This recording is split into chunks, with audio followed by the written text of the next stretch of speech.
Thank you for tuning in. You're watching the Daily Report for Monday, February 28th. I'm Min San-hee. Ukraine is holding its ground amid continued Russian aggression, and we touch upon the economic consequences of this armed conflict later on in the program. We start now, as always, with the global pandemic update with our Kwon So-ah. So to start us off for this Monday. Sunday, Korea reported close to 140,000 new COVID-19 infections this Monday. Let's take a look at the exact figure here. 139,626 cases were tallied as of 12 a.m. And apart from 160 imported cases, the rest of them are domestic transmissions. Now, although it is a drop from the weekend, it marks the highest figure we are seeing on a Monday. And with this continuous rise in Omicron cases, the average number of daily infections in the past 7 days now has surpassed 150,000. Now let's move over to our map. We can see that most places are reporting still more than 4-digit figures. And also there has been a milestone in Gangwon-do province as well as Chungcheongnam-do province, with both around 3,000 new cases having surpassed the 60,000 mark in total infections. And also we've got Chungcheongnam-do province has surpassed 100,000 to be exact, and Jeollanam-do province and Gangwon-do province have surpassed 60,000 as of this Monday. And let's move over to the total number of cases in Korea. More than 3.1 million. Korea has now surpassed the 3 million mark in total infections as of this Monday. And also 114 deaths were reported in the past 24 hours as of 12 a.m. And that also marks a record high in single deaths. Let's take a look at the number of patients in severe or critical condition. That's also been gone up lately, now standing at 715 this Monday. And let's take a look at the vaccination figures. 44.8 million people and 44.3 million people have either received their first or second shot. And we've got 31.3 million who got their additional dose, and that's now equivalent to 61.1%. Also, taking a look at the global figures, a little over 1 million new cases were confirmed, with more than 4,400 COVID-19 related fatalities. There has also been some grave milestones reported over the weekend, as Turkey has surpassed the 14 million mark in total infections. And over the weekend, we've got Indonesia, which has surpassed Mexico's total caseload, and Japan has now more cases than the Ukraine. And those are the general updates I have for now, but I'll see you back in a bit. Sunny? All right, so thank you for now. Right, in a span of 1 week, Korea has added 1 million COVID-19 cases to push its total tally to above 3 million, as So-ah just mentioned. For more on that, though, Shin Yeon joins me now. Yeon, welcome back. Thanks for having me, Sunny. Right, so let's start with this grim milestone. Right, so if you recall, the country has passed the 1 million mark earlier this month after more than 2 years since Korea reported its first infection. Then in just 15 days, we passed the 2 million mark. Now in a single week, we've hit the 3 million mark, which shows us just how contagious the Omicron variant is. The number of people in critical condition is also doubling as the Omicron surge continues.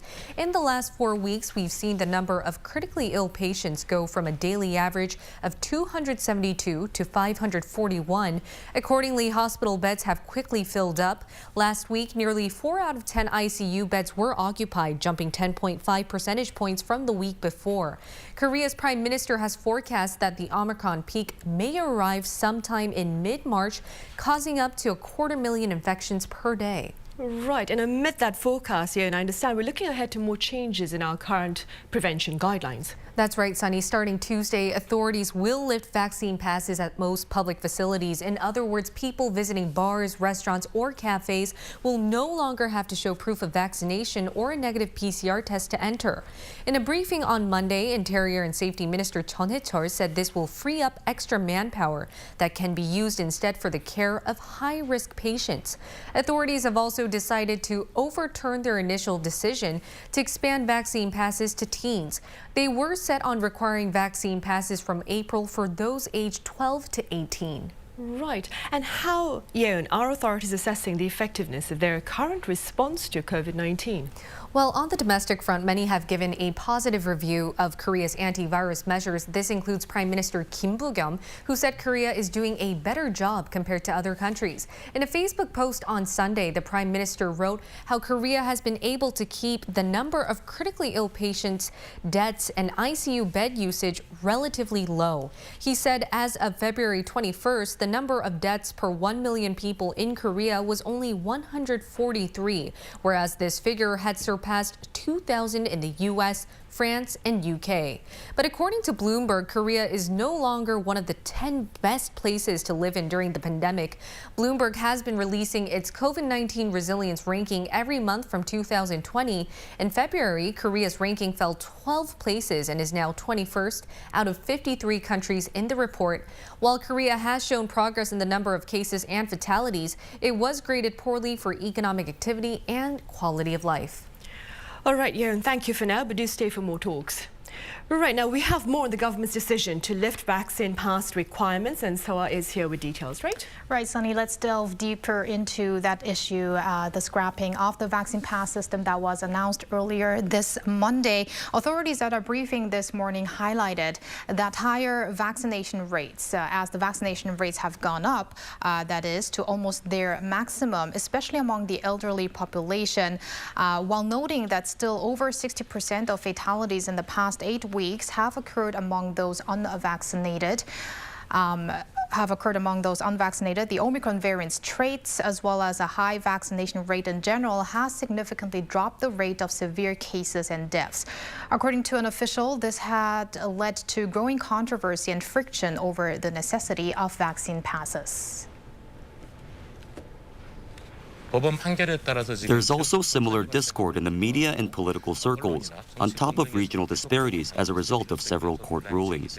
Therefore, we gave some consideration to weakening social cohesion that has been caused by this specific policy.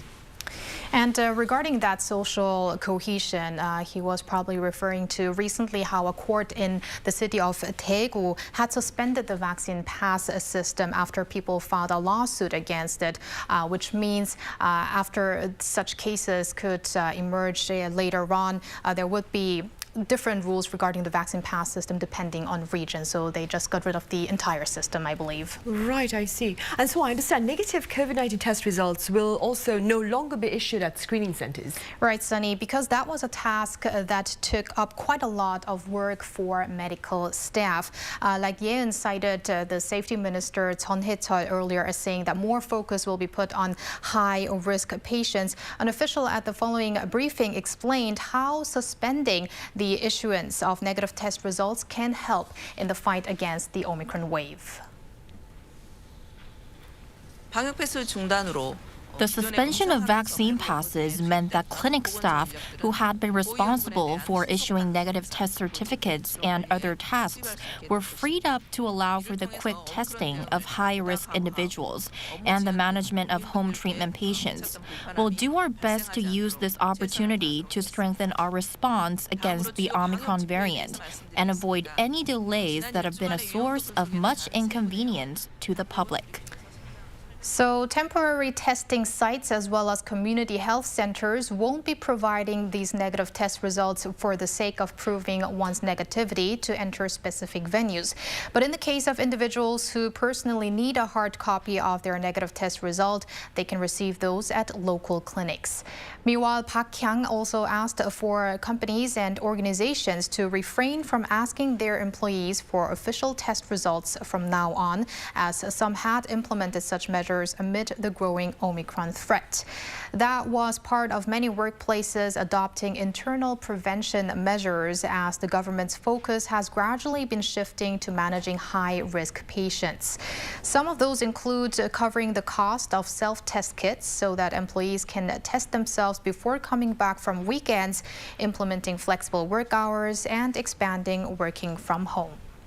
Right, so and speaking about working from home, what is the latest on the home treatment front? Well, Sunny, as more than 100,000 people are being infected every day and the majority are being designated for at-home treatment, the number of people recovering at home is growing immensely. Now, as of this Monday, close to 800,000 patients are recovering at home, with almost 120,000 of those being patients under intensive management. More than 146,000 patients have been newly designated, and subtracting the number of people that have fully recovered, there's been a rise by more than 280,000 people subject to at-home treatment from the day before. Taking this pattern into consideration, the number of people recovering at home is expected to reach 1 million later this week. Up to 40% of transmissions are believed to be happening among family members at home. Now, starting from Tuesday, though, even unvaccinated people living with a person infected with COVID-19 aren't required to self-isolate. Also, as an official reiterated this Monday, infected medical staff may go to work after a 3-day isolation period. And this is in line with the revision of the BCP, or the business continuity planning, that the government has notified to these medical facilities. In fact, Seoul National University Hospital, since the 26th of this month, has shortened its mandatory quarantine isolation period for these medical staff from 7 to 5 days. So it looks like hospitals can make their own decisions, while the maximum quarantine period will be 3 days. And last but not least, as we're also seeing a rise in the severely critically ill patients, the number of ICU beds in occupation has also risen, now standing at 48%. Right, I see. So let's now include Yeon in our talks. Yeon, authorities here say that the domestic situation remains largely under control, owing to our relatively high vaccination rate. Having said that, what more can you tell us about our inoculation efforts? Well, Sunny, I'd like to begin with how Korea has one of the highest vaccination rates in the world. Among the 38 OECD countries, South Korea ranks third in rolling out second vaccine shots. Portugal ranks first with more than 90% of its population receiving second shots. Chile ranks second. Now, if we compare the data for Korea and other OECD countries, you can see how much progress we have made so far. As of Sunday, 86.4% of the population have been fully vaccinated, and 6 out of 10 Koreans have also received their booster shots. What's particularly impressive is that Korea has higher vaccination rates than the US, UK, or Germany, which are all countries that started their vaccination campaigns earlier. And let me also provide you with some details on Korea's vaccination figures, breaking it down by age, for instance. If we take a look at the figures of people who are completely vaccinated, aged 12 and above, that stands at 94.2% now, 18 and above, 96.1%, and 60 and above, 95.6%. And also on the booster shot front, those that received an extra dose, 88.2% of those aged 60 and above have received their additional shot. Meanwhile, if we break it down by vaccine, the product, in terms of the third shot, most people have gotten the Pfizer vaccine for their additional dose. That's a little more than 20.8 million. And then a little more than 10.4 million got the Moderna shot. And some 264,000 have gotten the Janssen. And in terms of AstraZeneca, it's just 946 people. And there are also some people who have already gotten their second booster shot or fourth shot, and that's 11,814 as of this, the latest. And speaking of all these vaccine types, we're actually going to receive more vaccine shipments in a few hours.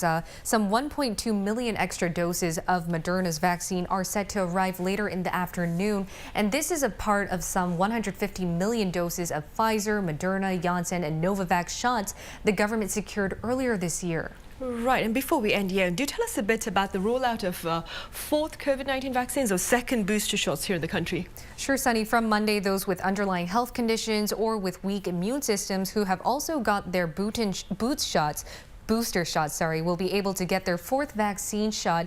And bookings for the second booster shot have been open since February 14th. Seniors over 60 who received a third dose have already been getting their second boosters, as Swa also mentioned. And from today, some 1.3 million people aged 18 and up are also eligible. Like always, those who didn't register in advance can make some same-day bookings using KakaoTalk or the Naver app. They can also call medical clinics and ask if they can put themselves on the waiting list.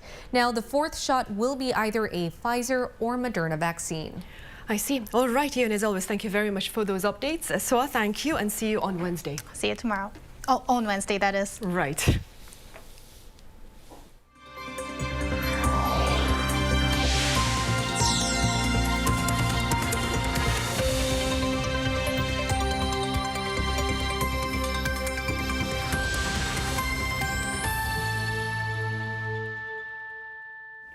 Topping our headlines on this Monday, a Ukrainian delegation is poised to meet with its Russian counterpart near the Belarus border within the next few hours. Our Kim Yo-san has more on this latest event and others. Ukraine and Russia are reportedly set for talks, the first since Russia unleashed its full-scale invasion of Ukraine. Russia's state-owned media outlet Sputnik says the meeting is set to take place on Monday morning local time. It says the two countries have agreed to hold talks at a venue near the Belarusian border. The Ukrainian president, however, sounded caution. I will say frankly, as always, I do not really believe in the outcome of this meeting, but let them try, so that later not a single citizen of Ukraine has any doubt that I, as president, tried to stop the war when there was even a small chance. Ukraine's health ministry said Sunday that 352 civilians, including 14 children, have been killed since the beginning of the invasion. It added over 1,600 people have been wounded. On the same day, a senior U.S. defense official told reporters that Russian President Vladimir Putin has used two-thirds of Russia's total combat power that he set aside for the invasion. As of Sunday morning, Washington assessed that Russian forces have fired over 320 missiles, most of which are short-range ballistic missiles. Also on Sunday, Putin has ordered his country's deterrence forces, including nuclear arms, to be on high alert. That is why I ordered Defense Minister and Chief of the General Staff to put Russian Army deterrence forces on high combat alert. Putin lashed out at the West for what he called its aggressive statements, as well as economic sanctions targeting Moscow. He was referring to the announcement made by the White House alongside the EU and other allies that they will cut Russian banks out of the international banking network SWIFT and impose financial penalties on Moscow. The EU has also approved the closure of its airspace to Russian aircraft. As countries look for a diplomatic way out, the UN Security Council has voted to hold a rare emergency meeting of the General Assembly on Monday. Kim Yo-san, Arirang News. Here on the Korean Peninsula, Pyongyang has responded to international headlines about its most recent test launch this past Sunday. It claims the testing was that of a space launch to advance the development of its reconnaissance satellite. Kim Dami has details. North Korea claimed on Monday that the missile it fired the previous day was a, quote, important test for the development of a reconnaissance satellite. The North Sea media reported the launch helped the National Aerospace Development Administration and the Academy of Defense Science confirm characteristics and working accuracy of a high-definition photographic system, data transmission, and altitude control devices. The test reportedly did this by carrying out a vertical and oblique photography of a specific area on Earth. Based on the report, which included a photo of the Korean peninsula, Pyongyang appears to have installed a reconnaissance camera on the medium-range ballistic missile it fired on Sunday. Reconnaissance satellites are typically launched using long-range ballistic missiles, with the technique almost identical to launching intercontinental ballistic missiles. The North is talking about long-range ballistic missiles to launch satellites, meaning ICBMs. The move could be a hint that the North is considering lifting its self-imposed moratorium on nuclear and ICBM testing.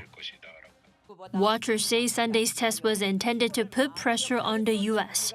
And knowing that Washington has a lot on the table at the moment, the North could also be proceeding with and focusing on its set goals.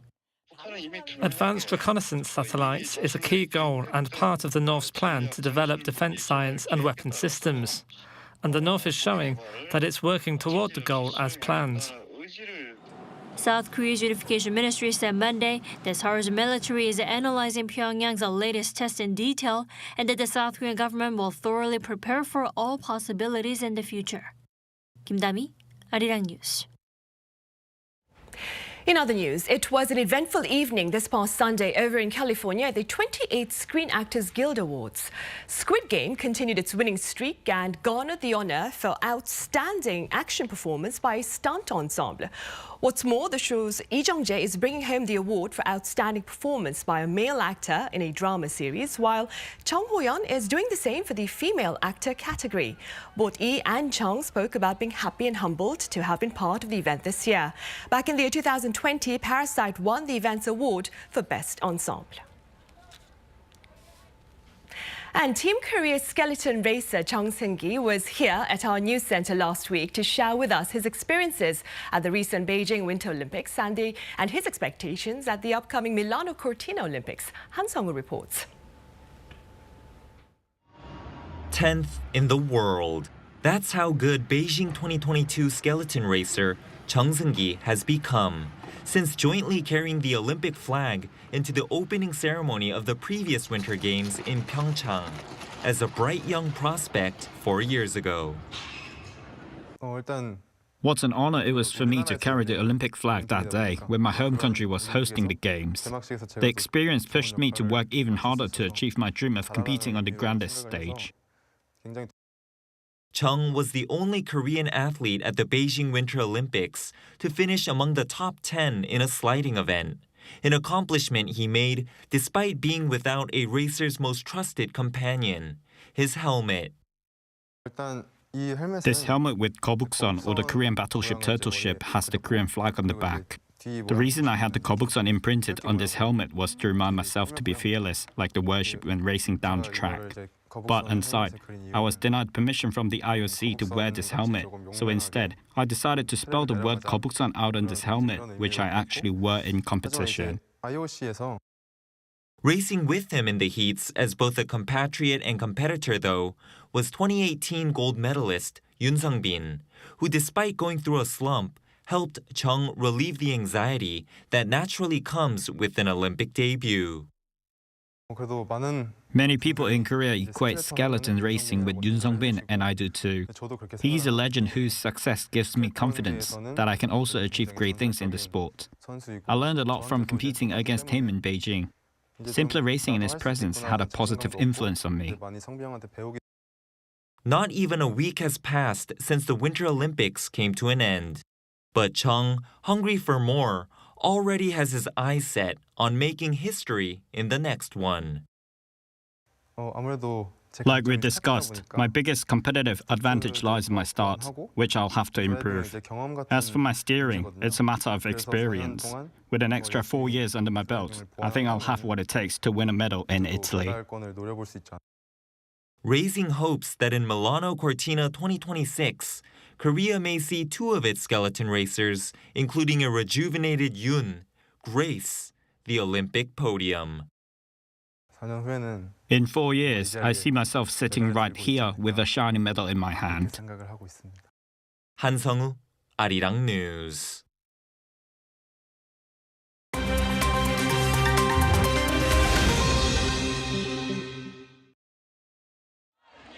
Let's take a look at what's going on in the world now.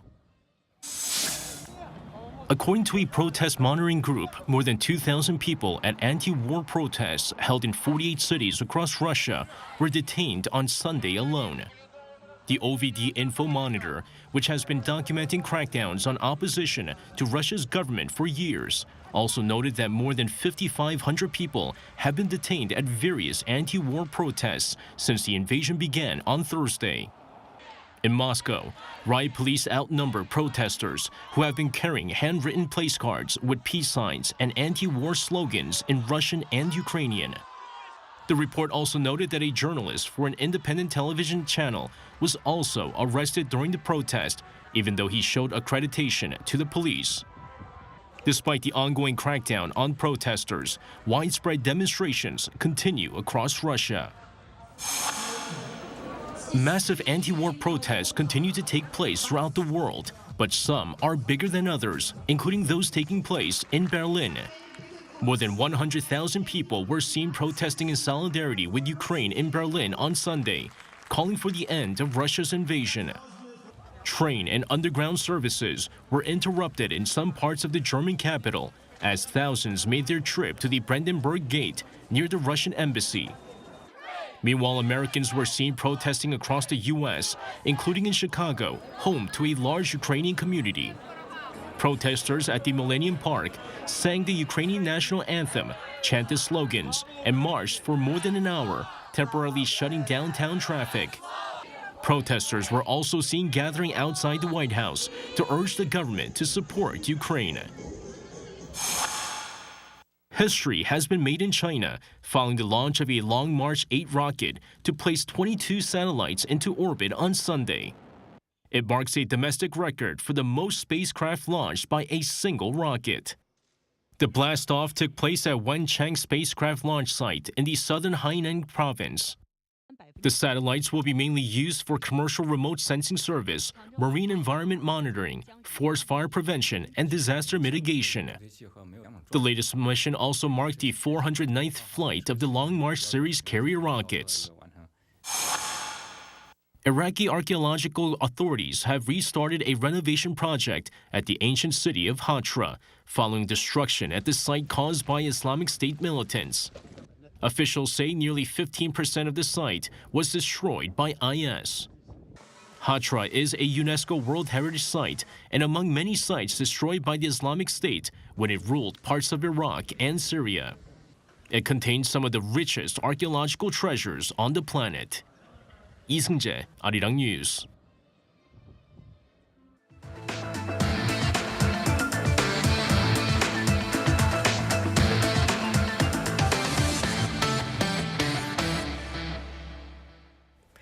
COVID-19 has led to overwhelming levels of medical waste. Accordingly, the task of effectively managing and safely disposing of it has become crucial. To take a look.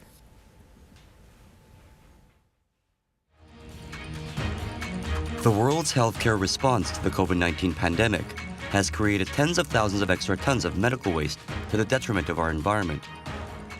Medical waste is generally divided into three categories, namely infectious, biohazardous, and general waste, with pandemic-related medical discards being categorized as infectious waste. 의료 폐기물은 전용 용기에 넣어서 밀폐 포장된 상태로 의료 폐기물 전용의 운반 차량으로 수지 운반되어야 하고요. 수지 운반 차량은 섭씨 4도 이하의 냉장 설비가 설치되고 수지 운반 중에는 적재함의 내부 온도를 섭씨 4도 이하로 유지되어야 합니다. 위의 절차를 거쳐서 운반된 의료 폐기물은 의료 폐기물 전용 소각장에서 전량 소각 처리됩니다. For the month of December 2020, Korea generated 1,775 tons of extra medical waste from its response to the COVID-19 pandemic, compared to just 600 kilograms generated in the month of January in the same year. Data has shown a clear correlation between the volume of medical waste and the number of new COVID-19 cases reported in a specific time period. 오미크론 이후에 엄청난 환자가 발생하고 그러다 보니까 코로나 폐기물이 너무 많이 발생을 하는 거죠. 그 문제는 우리나라의 의료 폐기물 소각장이 많지 않다라는 겁니다. 그러니까 기존에 나왔던 병원 폐기물과 그다음 코로나19의 의료 폐기물을 전체 처리하기에는 양이 너무 많다라는 거죠.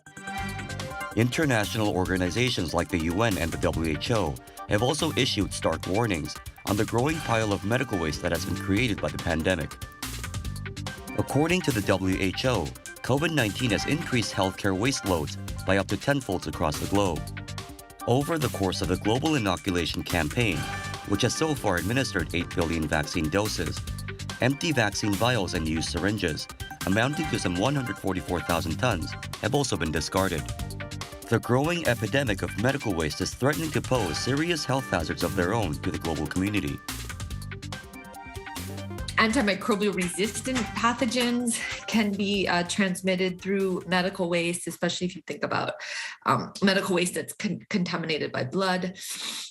So there are other infectious risks that we need to be really careful about. And in addition, there is a huge concern about the furans and the dioxins, which are emitted into the air when medical waste, and in particular plastics, and over half of medical waste is plastic, is burned. So that's another health risk. Korean health authorities have revised the categorization of COVID-19 related medical waste as part of its new testing and treatment strategy aimed at keeping the Omicron variant in check. The waste output at residential treatment centers, for example, will now be marked for general disposal, so as long as it wasn't involved in any testing or treatment activities. Experts believe that such efforts will help ease the current strain on Korea's medical waste management capacity.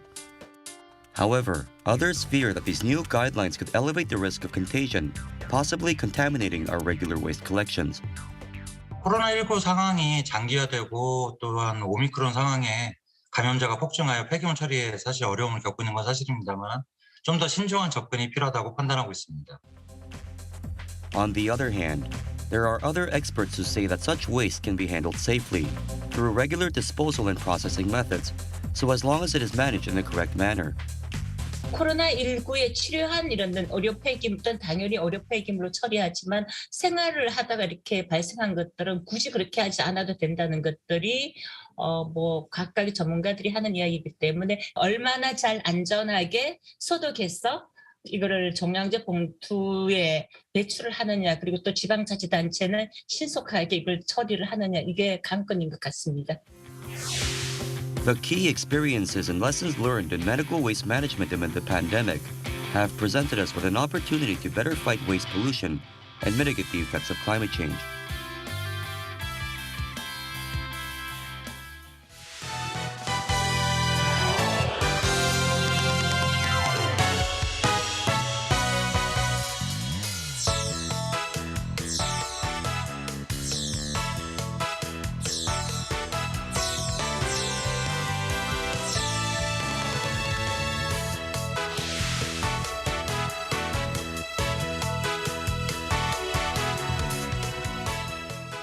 In this edition of our panel discussion, we touch upon the economic repercussions of Russia's military campaign in Ukraine. For more, I have Professor Song Soo-young from Chung-Ang University. Professor Song, it's a pleasure to have you here. Yeah, thank you for inviting me. I also have Professor Oh Jun-seok from Sookmyung Women's University. Professor Oh, welcome back. Thank you for having me. Professor Song, we'll start with you then. Let's begin with the reaction of global financial markets to Russia's invasion of Ukraine. Yeah, overall, the capital market remains relatively even though despite some short-term reaction against the breakout of the Ukraine and the Russian war, but relatively they remain comparably recover what it used to be. But overall, the tendency between the difference between the U.S. market, U.S. and Japanese market and the European market is distinctive. The reason is because U.S. and Japan has experienced some downward trend for the past 3 months, but in the U.K. It has shown that some upward trending, but it is disrupted shortly because of the war. But in the long run, I believe that the capital market recovers well, and what is important would be the long-term inflation effect, or that it would be the most important factor. So right. The war itself is not currently, war is not some long-term factor at all. Right, and we'll touch upon inflation in a bit, of course. Professor O, the international community for its part has responded with sanctions, but some are casting doubt on the actual impact of these punitive measures. How do you explain these doubts? Sanctions put in place by the United States cut off all individuals and entities from the American financial system, which means they cannot do any business in the American financial system. And then under U.S. jurisdictions, all the assets are frozen. But as Sonny commented, that in spite of these kind of sanctions, there is a kind of doubt that the effect might be less painful or less effective in three respects. First, the Russian economy, Russia was used to sanction. Has been prepared for sanctions. And for example, Civil Bank of Russia's biggest bank has reportedly been testing its ability to survive without access to the Western software. It also has hundreds of billions of foreign reserves in the National Wealth Fund. Second is the relation with the EU. The EU relationship with Russia is one of interdependence, which means they cannot continue their full-scale collusion to the end. The EU procures 40% of gas from Russian supply, and at the same time, Russia also rely heavily on their energy export, 30% of its economy, and then more than 60% of export to the EU. Lastly, which is the most important, China take the arbitration diplomacy will that support for Russia. We already know that Russia needs China as an allied partner. And think about the United States and China. They has been in a trade battle. So it is right timing for China to level up their negotiation power by supporting the Russian economy in a sense that might be they will supply Russia, block the importing goods, and so on. As a result, the price of Chinese yuan, it might be soaring up. There is nothing to be hesitated for China under these situations. Right, I see. And Professor Sung, Korea for its part has also condemned Russia's brutal operation in Ukraine and has pledged to adopt relevant sanctions. Tell us a bit more about the sanctions that Korea seeks to adopt. Korea is just to participate as an international member of the United Nations, and so the best strategy for the Korean government is to remain relatively neutral and not to be ostensibly should not lead the sanctions against. Anyway, the United States and the EU countries will be in the front runner. So as for the sanctions imposed currently on the Russia, the FDPL, which is a foreign direct product rule, which was imposed for the first time against the Chinese telecommunication company Huawei, it has reported that to have incurred some loss of revenue profit for almost 30% for Huawei telecommunication company. But whether it is effective against Russia is in doubt. So because Russia has some other alternative way to be accessible to the international payment and settlement system, and such as a financial messaging system, such as, for example, the SWIFT, even though they are cut off from the SWIFT, which is a society for worldwide interbank financial telecommunication. So that is just not the payment settlement system, but the financial telecommunication system. So even though they have some alternative route through China, and also, as Professor O mentioned, that Russians' exports relies on energy sector. So, but interdependence between the world economy and Russia is very deep. And also, from Koreans' perspective, actually, the Russian oil or Russian petroleum, that is the very cheapest source of the import. So relatively cheaper than Western Texas Intermediate from U.S. and Middle Eastern countries from such as Saudi Arabia. Therefore, Korea might suffer from a little bit surge of the oil price relatively, but it doesn't last long. I don't expect to last long. So anyway, I hope the war is over soon. Right, of course. And keeping in mind the repercussions that Professor Song has highlighted for the local economy, Professor, what measures are being discussed to perhaps limit the ripple effects of such sanctions on the corporate sector here?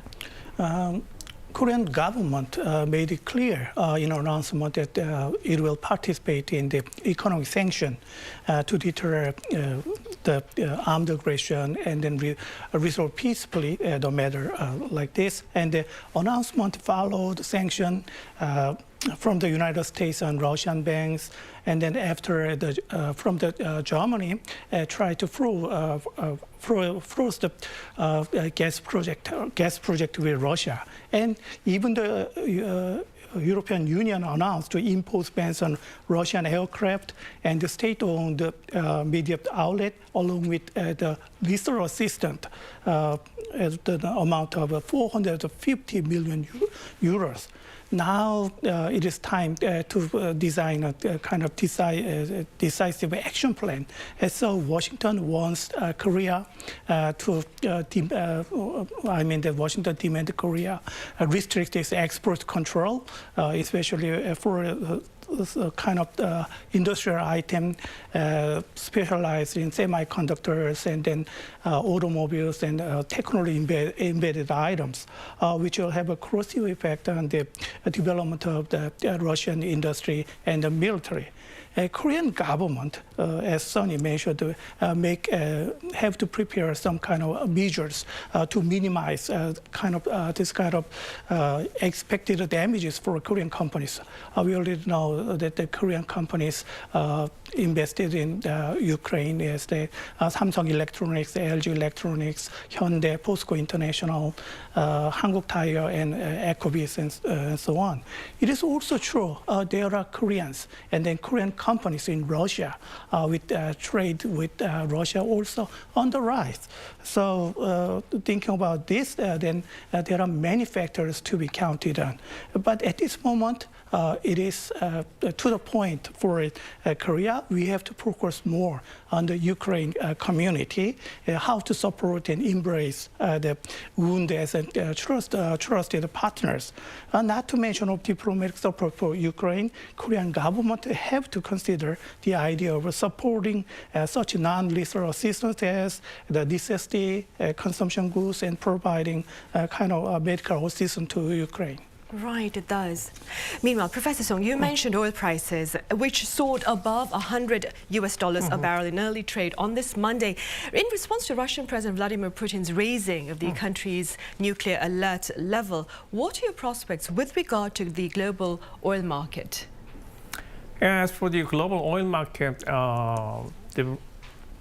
once the war is over, then because we have witnessed the plunge of the currency ruble, Russian currency ruble. So combined together with, and also once war is over, that Russian economy needs to recover the economy what it used to be. So they have to produce more oil.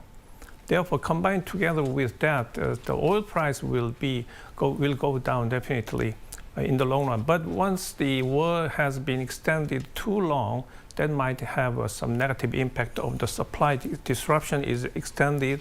Therefore, that is the problem. But as for the oil price, I do not much problem in the future. But it depends upon the time whether the war is over in the relatively short time or if it is extended longer.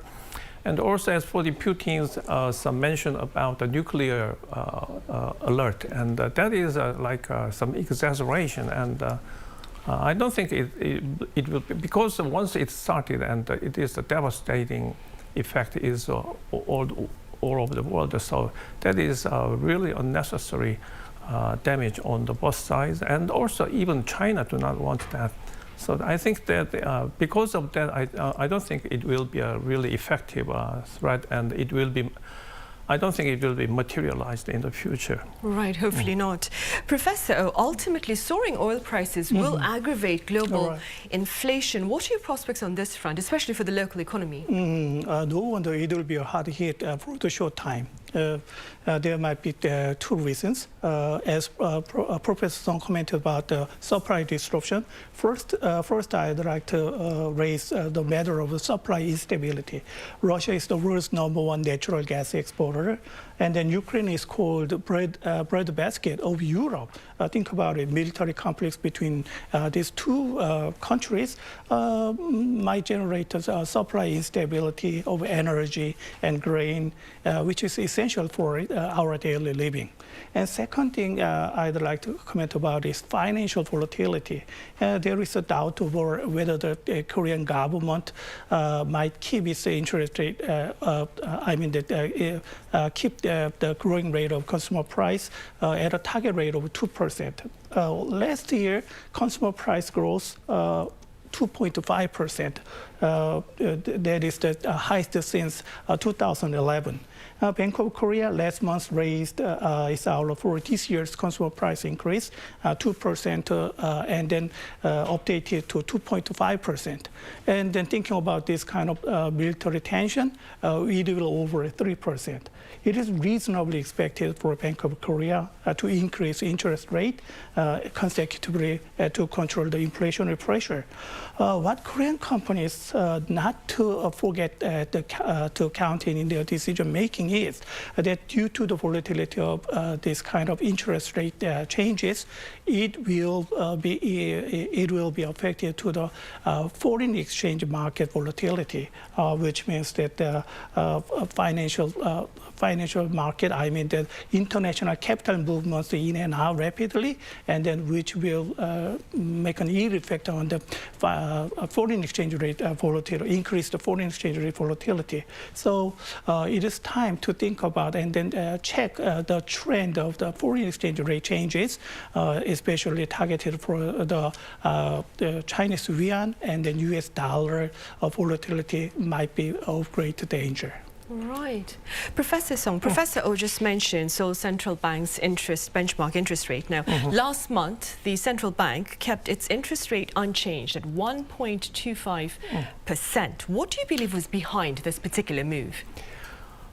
If the Bank of Korea has raised interest rate, it would be some 3 consecutive interest rate hike. So that is the speed was too fast. So that needs some kind of moderation. And also, what is important in the United States, the federal funds rate is expected to be increased for 4 times in this year, or 6 times, or whatever the expectation. That should depend upon the inflation expectation is embedded or anchored within the people's mind in the U.S.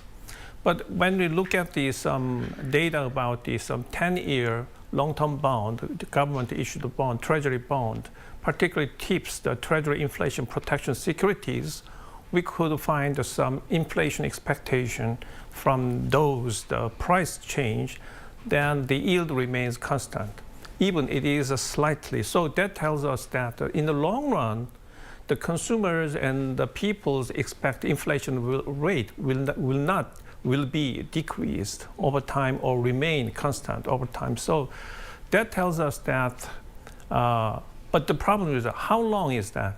So clearly that is a 10-year range, and the 5-year also relatively stable, but in the 1 year that is very high. So to that regard, that even the United States, they have experienced such a very high inflation rate in the last December and September, and also the unemployment, the NAIRU, so non-accelerated inflation rate of the unemployment has been already surpassed in the last September. That is some kind of hindsight, because without the data, it is very difficult to make an assessment about that. So to that regard, the United States economy is already on the full employment status. But right now for Korea, we are not sure about that. Therefore, we need to adjust the increasing rate for the time being, and we have to wait until, because we are affected too much from the breakout of war and some oil price and the natural gas energy sectors plays a very important role in Korean economy's destiny for the future. Therefore, we need some prudential and prudent approach for the interest rate hike. Right. That's why. Right, and staying with that interest rate, Professor, what are your thoughts with regard to the central bank's future course of action amid the rampant geopolitical concerns mentioned by Professor Song and, of course, the presence of Omicron here in the country? Professor Song comment about the long-term and the short-term perspective. I'd like to focus on the short-term focused. And then there is a theory about the purchasing power parity, which means that when there happens an overall price increase, I mean the inflation rate, there is a link with the capital market turbulence. So when there happens such drastic changes of inflationary expectation, it will cause the capital market in turbulence. So think about it, the military complex between Russia and Ukraine, and then Russia, when Russia moves the energy price increase, which will result in the production cost increase. And then when they're thinking about the Ukraine economy, the cost of grain, I mean the cost of food increase, then if you are consumers and then out of your total purchasing power, then that due to the production cost increase and then food cost increase, then there's not much thing left to consume. So as a result, accordingly, production will decrease for the short term, and then eventually they will reduce the investment level and then reduce the employment level accordingly. And then another theory is about inflation gap. Inflation gap is related with the interest rate changes, and then due to this kind of interest rate changes, will be affected too, and then amplifying the foreign exchange rate changes wider. So according to this rule, that I think about it as Professor Song commented about the 30 times consecutive interest rates changes are expected. Then when there happens interest rate changes, then it will amplify the foreign exchange rate changes to a wider ranges. So again, then we have to focus more on the trend and analyze the condition of foreign exchange market. Right. Perhaps, Professor Song, we could end with a few words from you with regard to ways to perhaps better prepare for a prolonged outbreak of warfare in Ukraine. Because the trade, Croatia is a 12th or 10th ranked trade partner with Korea, and Korea has imported so much energy sectors such as coal, oil, and oil-related products, and also some natural gas. And the 5th rank is, to my surprise, it was crustacean. So it means the fishery. But as for that, so we have a huge trade deficit against Russia, but it is very important line of economy. So we have to maintain the relationship relatively moderate, try not to sever or not to separate Russia totally at all, because Russia is very important partner. And also, I would like to raise an old age tells us that avoid the rain when it is torrential. So that is the best strategy. And in the long run, the Korean economy has managed well and survived this kind of some geopolitical crisis. Right, I see. All right, Professor Song, as always, thank you very much for your thoughts today. Professor Oh, thank you very much for your insights. Thank you. Right, well, that brings us to the end of Monday's edition of the Daily Report. Our prayers to all those enduring armed conflict across the globe. Do take care.